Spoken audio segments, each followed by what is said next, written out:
나중에 이렇게 얘기를 할 겁니다. 1번 방, 2번 방 사이에 중간에 문이 있어요. 좀 더 가까이 오셔도 돼요. 네. 문을 나중에 개방을 하면 1번 방에서 착화를 시켜서 여기가 화점실이 되겠죠. 여기서 착화가 시작돼서 2번 방으로 이제 옮겨 붙일 거예요. 문을 개방하는 순간 불이 옮겨가겠죠. 그리고 2층과 3층 사이에도 문이 있습니다. 이것도 개방하면 당연히 화재가 이동을 할 거예요. 4번 방은 완전히 다 구획이 되어 있습니다. 그래서 비교해 보시라고 4번 방을 만들어 놨어요. 이건 계속 좀 닫아 놓을 겁니다. 오늘 보실 수 있는 것들은 이 인형의 훈련을 통해서 보실 수 있는 것들은 이 정도가 될 거예요.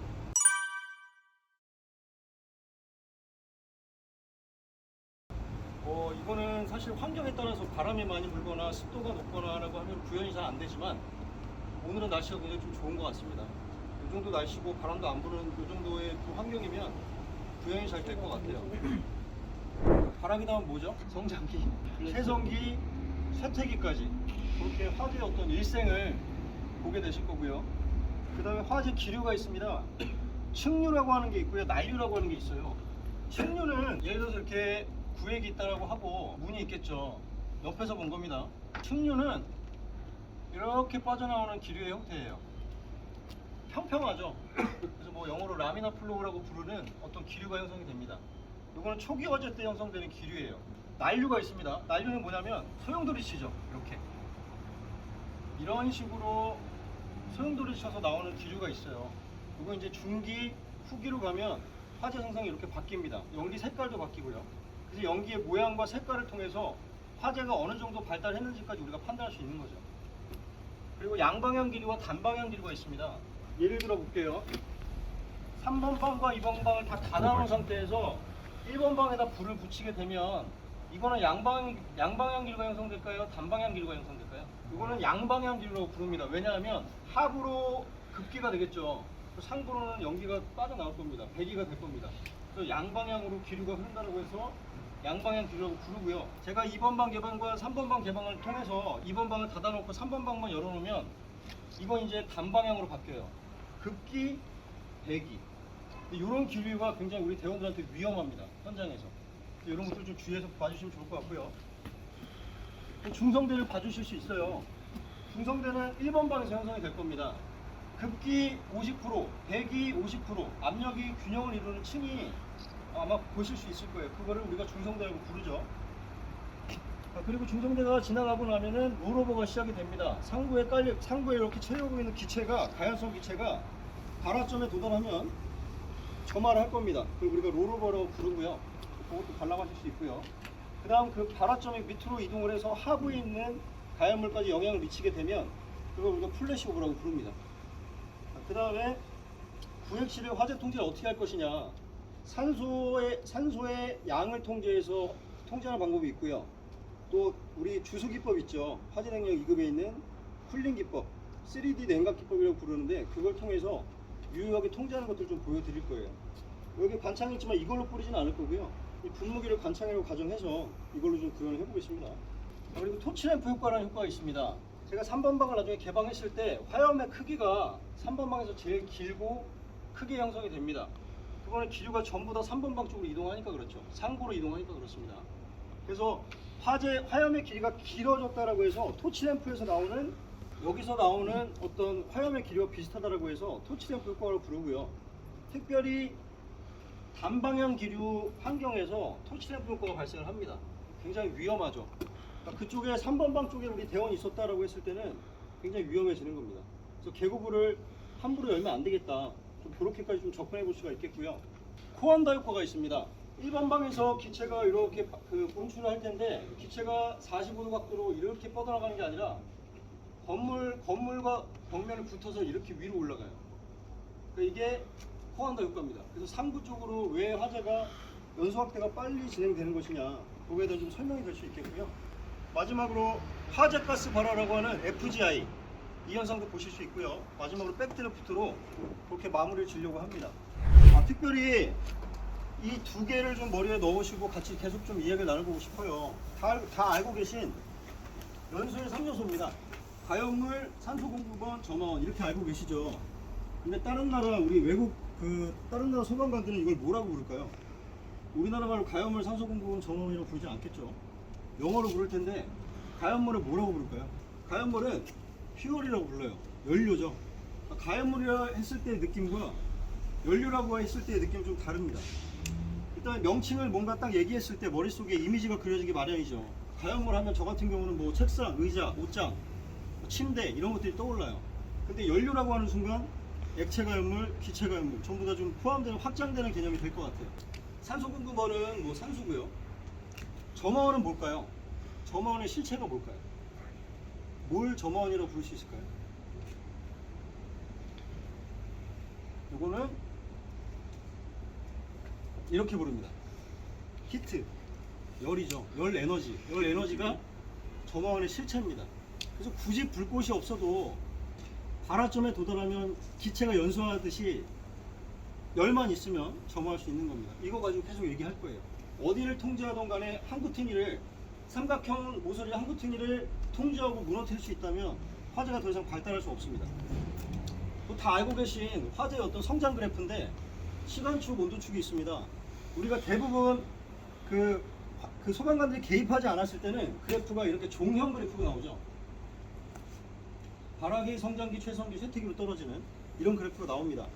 자, 근데 우리가 가짜 쇠퇴기라고 부르는 그래프가 있어요. 우리가 현장에서 절대 맞닥뜨리면 안 되는 최악의 그래프는 뭐냐? 이건 낙타 형태의 그래프입니다. 여기서 우리 대원들이 쇠퇴기라고 인지할 수 있어요. 내부 봤더니 화염도 없고 연기도 잦아들고 다 꺼진 것 같아 라고 해서 계급을 개방하거나 창문을 깨거나 뭔가 개입을 하는 순간, 부적절하게 개입하는 순간 다시 온도가 치고 올라갑니다. 이거는 뭐 예를 들면 가장 대표적으로 이게 되겠죠. 흔치는 않지만 어떤 이런 그래프와 또 연소의 3요소 가지고 계속 좀 이야기를 나눠볼게요. 1번 방에서 지금 착화가 됐습니다. 제가 일부러 저 모서리 쪽에다가 가연물을 좀 모아놨어요. 이유는 그 중간, 뭐 예를 들어서 거실 중간에서 발생하는 화재와 모서리 쪽에서, 구획실 모서리 쪽에서 발생하는 화재가 좀 다릅니다. 일단은 중간에서 발생하는 화염 크기와 모서리에서 발생하는 화염 크기 둘 중에 뭐가 더 크게 길어질까요? 길이가 뭐가 더 길어질까요? 화염 길이가. 모서리. 중간, 모서리. 모서리가 길어집니다. 왜냐하면 뭐 탈 수 있는 가연물이 옆에 붙어 있는 이유도 있지만 중간에 불이 붙으면 360도로 산소를 끌어오는데 모서리에 붙어 있는 화염은 측면에서만 산소를 끌어옵니다. 그래서 불완전 요소 때문에 화염 길이가 길어져요. 그걸 보여드리려고 지금 모서리 쪽에다 붙여놨고요. 연소의 3요소, 4요소까지 아실 거예요. 4요소 뭐죠? 연쇄 반응입니다. 연쇄 반응이신데 5번째 요소라고 부르는 어떤 외국 교재들이 있어요. 그거는 수동적 요소들, 뭐 패시브 에이전트라고 부르는데 화재 초기에 내부에 있는 어떤 가연물들, 특히 이런 실링들, 어떤 벽면, 또 천장, 벽 이런 부분들이 화염의 열을 빼앗아 갑니다. 화염을 냉각시키는 효과가 발생하죠. 초기에는 그렇습니다. 근데 그런 요소들이 중반, 후반으로 갈수록 포화 상태가 돼서 다시 열을 내뿜어요. 뭐 콘크리트 같은 경우는 그럴 거고요. 가연물들은 열분해 가스들을 배출하겠죠. 그런 것들이 화재를 더욱더 촉진시키는 역할을 합니다. 그래서 그 수동적인 요소들이 초기에는 화재 발달을 방해한다. 이렇게 이해하시면 될 것 같아요.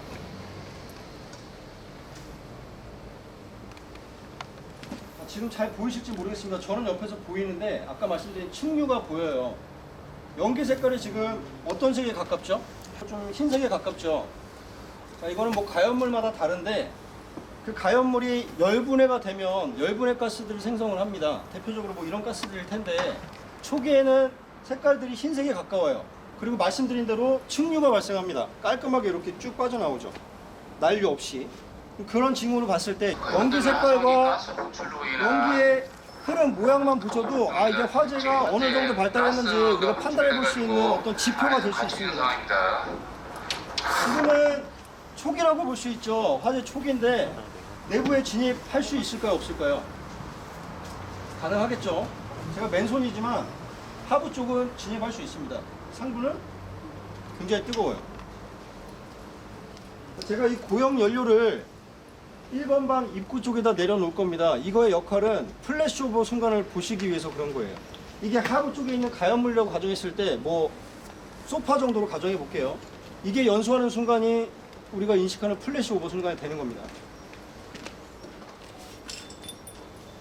자, 이제 지금 상부 쪽에 체류하고 있던, 뭐 저희는 제일 많이 부르는 명칭이, 이 가스의 명칭을 농연이라고 부르죠. 농연이라고 제일 많이 부르고 일반인들도 알 수 있는 명칭이 농연이에요. 하지만 저는 미연소 가스라고 좀 부르고 싶어요. 왜냐하면 이 가스의 어떤 정체성과 위험성을 좀 잘 얘기할 수 있는 명칭이 아닌가 싶어요. 미연소 가스. 아직 점화하지 않은 가스죠. 자, 위에 보시면 지금 상부의 기체가 점화를 했습니다. 이게 우리가 인식하는 롤오버예요. 화면에 지금 굴러나오면서 바깥으로 분출하는 거 보이실 거예요. 근데 아직까지는 층을 이루고 있죠. 이거를 우리가 롤오버라고 부르고, 현장에서 롤오버가 보인다라고 하면 뭐 현장에 있으면 안 될까요, 우리가? 롤오버가 플래시오버의 전조 증상은 맞습니다. 왜냐하면 지금 상부가 발화점에 도달했기 때문에 기체가 점화를 한 거예요.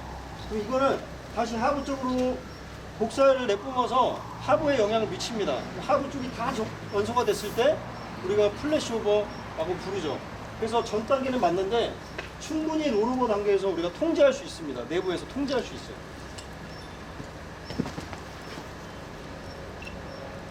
자, 지금 화염이 고형연료에 지금 붙었어요. 이게 이제 우리가 인식하는 플래시오버 단계가 되는 거죠. 이 상태에서 연소의 3요소 중에 산소를 좀 통제해 볼게요. 산소의 공급을 완전 통제하는 게 아니라 양을 통제해 보겠습니다.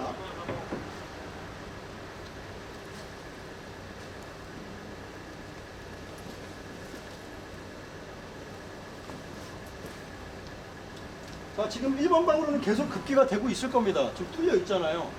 근데 방화문을 얼만큼 개방하느냐에 따라서 화재가 이렇게 바뀌어요. 꺼져버리잖아요. 그러니까 산소의 어떤 저 트라이앵글 중에 한 군데를 양만 통제해도 화재를 통제할 수 있습니다. 자, 다시 제가 불을 붙였습니다. 자, 이제 다시 롤 오버부터 해서 플래시 오버까지 진행이 될 텐데, 아까 초기에 처음 착화했을 때보다 진행 시간이 더 빨라집니다. 왜 그럴까요? 왜 더 플래시 오버까지 가는 시간이 더 짧아질까요? 내부에 이미 온도가 많이 올라 있어요. 1번 방의 내부의 온도가 많이 올라 있기 때문에 더 빨리 진행이 됩니다. 지금 롤오버 보실 수 있고요. 바닥까지 지금 연소가 진행됐죠. 2번 방 개방해 볼게요.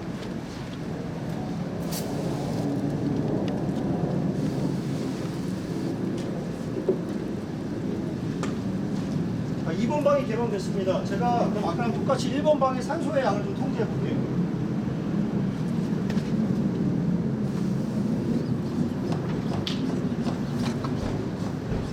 방의 화염이 꺼지지 않습니다. 이유가 뭘까요?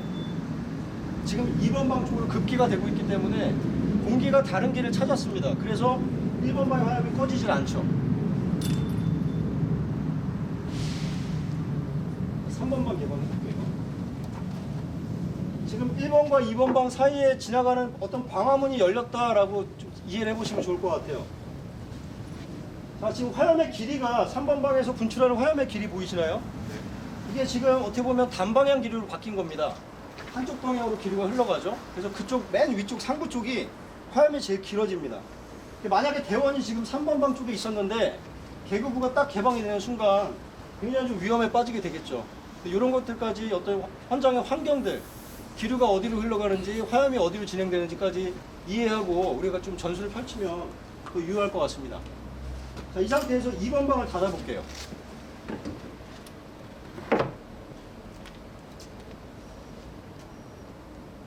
3번 방에 어때? 화염이 안 보이시죠? 네. 꺼졌습니다. 이유는 급기된 산소량이 줄었기 때문에 그래요. 자, 대신에 지금 이 기류 보이실 겁니다. 색깔이 어떻죠? 아까 초기보다 많이 짙어졌죠? 내부에서 발생한 그 탄소 입자들이 산소하고 잘 결합을 해야, 산소하고 결합했을 때 CO2 또는 일산화탄소, 이산화탄소가 만들어지는데 결합할 수 없으니 탄소 입자 그대로 배출이 되는 겁니다. 그래서 그 색깔, 고유의 색깔 검정색으로 바뀌죠. 또 아까 초기에 보셨던 층류가 아닙니다. 지금 난류죠. 이게 난류예요. 이런 징후들이 내부에 지금 불완전 연소 중이구나. 그러면 그것은 산소 유입이 잘 안 되고 있구나. 이럴 때 우리가 개입을 해서 계급부를 빵 뚫어주는 순간 이제 위험해지는 거죠.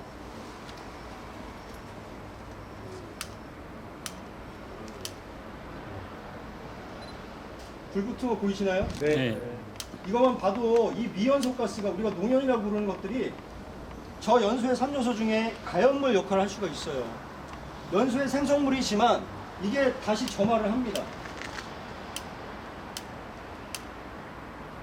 잠깐 불 붙은 순간이 우리가 인화점, 플래시 포인트라고 인지하시면 되는 거고요.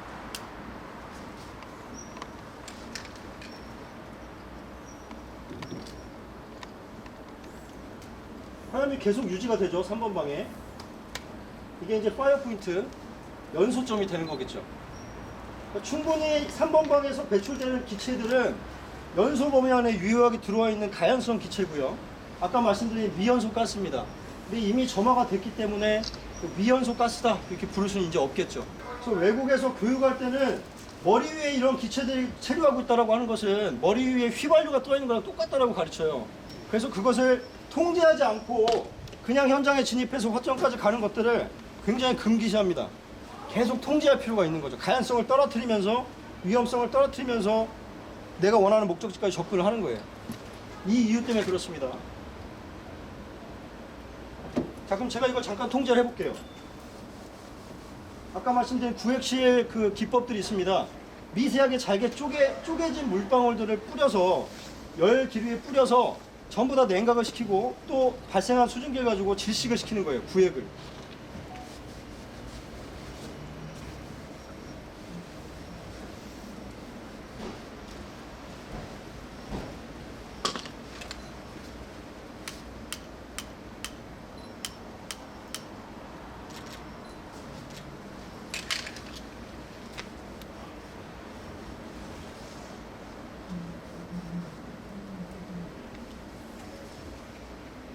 보통 3번 방에서 이렇게 화염이 분출하면 3번 방을 통제하고 싶은 마음들이 막 들어요.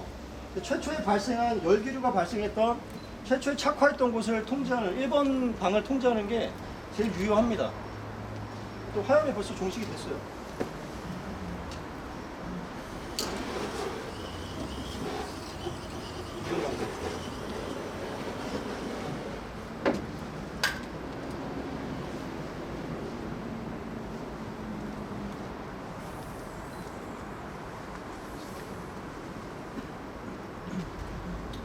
이제 다시 재착화가 되면은 진행 속도가 아까보다 이제 훨씬 더 빨라집니다. 바로 이제 화염이 외부로 분출할 거고요.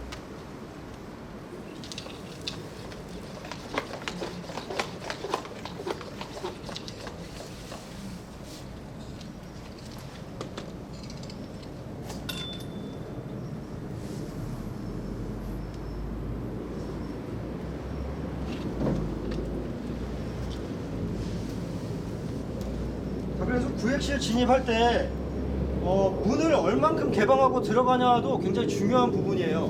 그래서 우리가 구획실 자체를 화재가 발생한 구획실을 통제하고 싶다라고 하면 안전하게 통제하는 방법은 구획실을 진입해서 뒷문을 닫아버리는 겁니다. 이게 정말 말도 안 되는 얘기인 것 같지만 안전하게 바깥으로 화염이 분출되지 않게 하고 이런 연기들이 다른 가구들로 퍼져나가지 않게, 특히 상부 쪽으로 퍼져나가지 않게 하려면 문을 닫아주는 게 굉장히 중요해요. 이 상태에서 대원들이 1번 방으로 진입해서 주수를 해서 통제하고 나서 그 다음에 할 수 있는 가장 좋은 방법은 상부를 뚫어버리는 겁니다. 예를 들어서 여기가 아파트다 빌라다 옥상문을 개방해버리는 거죠. 그럼 열기류들이 체류할 수가 없고 다 빠져나가기 때문에 가연성이 많이 떨어집니다. 연소범위 바깥으로 밀려나는 거죠. 점화가 잘 안 돼요. 이 상태에서 이제 백드리프트를 한번 해볼게요. 여기까지는 우리가 연료 지배형 화재라고 부를 수 있습니다. 안에 있는 가연물의 양이 어떤 화재를 지배하는 그런 성상을 볼 수 있는데, 이제 연소의 3요소 중에 산소의 양을 통제해서 산소가 지배하는, 환기가 지배하는 환기 지배형 화재를 좀 만들어 볼 거예요. 아까 저 온도 그래프에서 가짜 쇠퇴기를 만들 겁니다.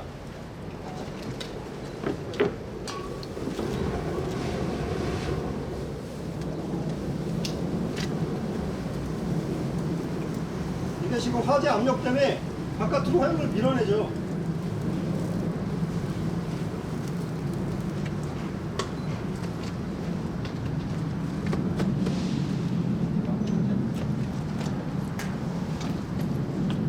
이미 화염이 붙어 있어서 지금 백드리프트가 터지지 않았는데 다시 한번 해볼게요. 4번 방은 완전히 구획이 되어 있기 때문에 배출되는 연기가 거의 없습니다. 이렇게 어떤 방화 구획에 방화문이 닫혀 있는 어떤 중요성, 방화문이 닫혀 있어야 된다는 중요성도 좀 우리가 알 수 있는 거죠. 자, 열기를 쭉 올려보고 다시 한번 진행해 볼게요. 방금 보셨던 징후들, 연기를 바깥으로 압력에 의해서 쭉 밀어내는 현상들도 백드래프트에 유효한 어떤 중요한 징후들이에요. 그걸 보셨을 때 내부가 지금 산소가 부족하다, 압력이 발생했다, 그런 것도 아실 수가 있는 거죠. 닫아볼게요.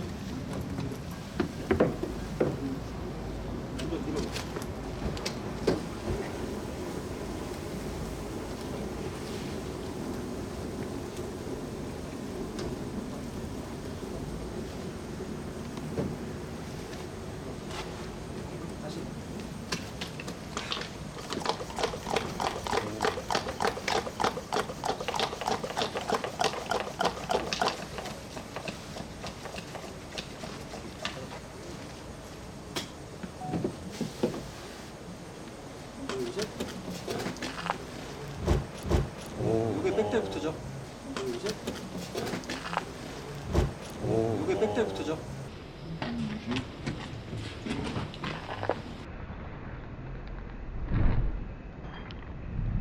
이게 백드래프트죠. 이렇게 순간적으로 터질 수도 있고 좀 시간이 지나서 발화할 수도 있어요.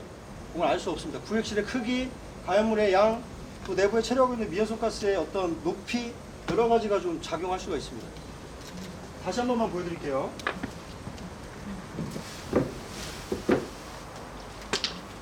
일어나는 거 보이시죠? 둘, 셋.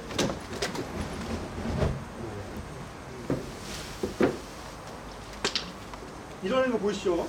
둘, 셋. 이런 현상을 발생시키는 이유가, 제일 주요한 이유가 어떤 소방관들의 개입입니다. 현장 개입. 창문을 깨고 문을 열고, 당연히 내부에 진입하려면 문을 열어야 되겠죠. 근데 제가 말씀드리고 싶은 것은 내부의 환경들을 우리가 알고 나서 다음에 어떻게 진행될까, 우리가 개입했을 때 이 환경이 어떻게 바뀔까를 인지하고 하는 거랑 그냥 진입하는 거랑 다르다는 말씀을 드리고 싶은 거예요. 자, 이번에 한 번 더 해볼 건데, 제가 통제된 주수기법을 통해서 내부를 통제한 다음에 다시 한번 개방해 볼 겁니다. 백드래프트가 터지는지 안 터지는지 한번 해볼게요.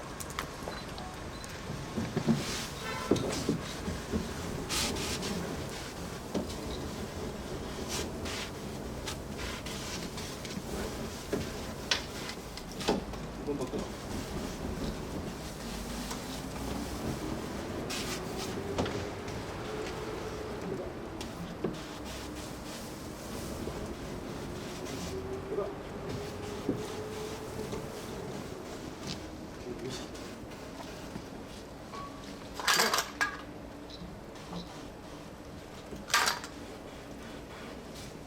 들어가.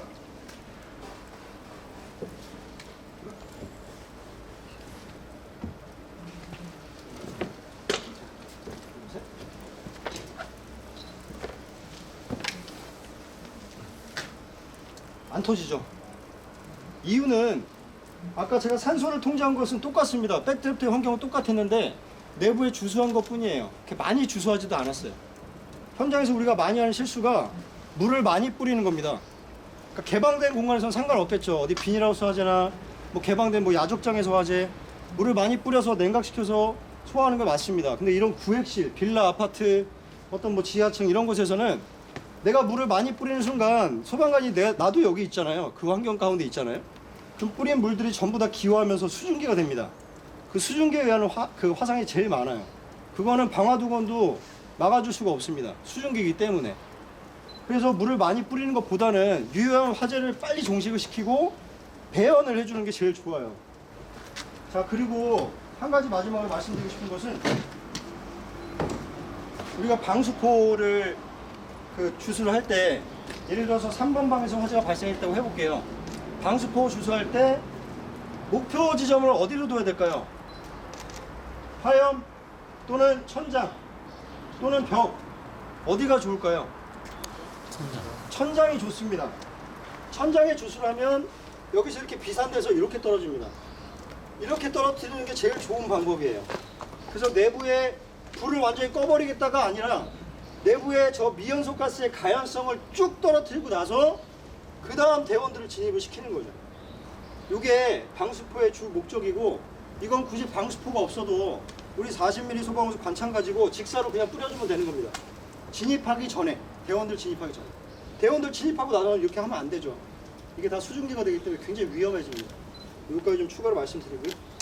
거의 다 보셨어요. 발화기, 세태기, 측류, 난류, 양방향, 단방향기를 다 보셨고요. 중성대, 롤오버, 플래시오버, 그리고 질식하는 방법. 질식하는 방법은 산소 통제하는 거죠. 우리 실제 현장으로 따지면 방화문에 어떤 산소가 들어갈 수 있는 그 넓이를 통제하는 거예요. 그리고 냉각, 쿨링 기법들 보여드렸고요. 토치램프 효과는 3번 방에서 발생한 그 화염이 토치램프 효과입니다. 코안더 효과 초기에 보셨고, 그리고 화재가스 발화는 백드래프트랑 다르게 연소의 3요소 중에 점화원이 촉발하는 폭발적인 연소예요. 그건 약간 좀 보기 힘들었고요. 마지막으로 백드래프트까지 그렇게 관람을 하셨습니다. 자, 보여드릴 수 있는 것은 여기까지고요. 이걸 우리가 그냥 아름다운 불길로 보는 게 아니라 현장에 좀 적용을 했으면 좋겠어요. 우리가 방화문을 함부로 개방하면 안 되겠다. 또 내부에 우리가 개입하기 전에 환경이 어떻게 지금 진행되고 있고, 또 우리가 이것을 들어가서 어떻게 통제하겠다. 또 우리가 개입했을 때 어떻게 환경이 바뀌겠다. 이런 것까지 좀 예측하고 움직이는 좀 그런 우리 진압 현장이 됐으면 좋겠습니다. 네, 여기까지입니다. 교육 마치겠습니다. 같은 제복 입고 같은 일을 하다가 먼저 가신 인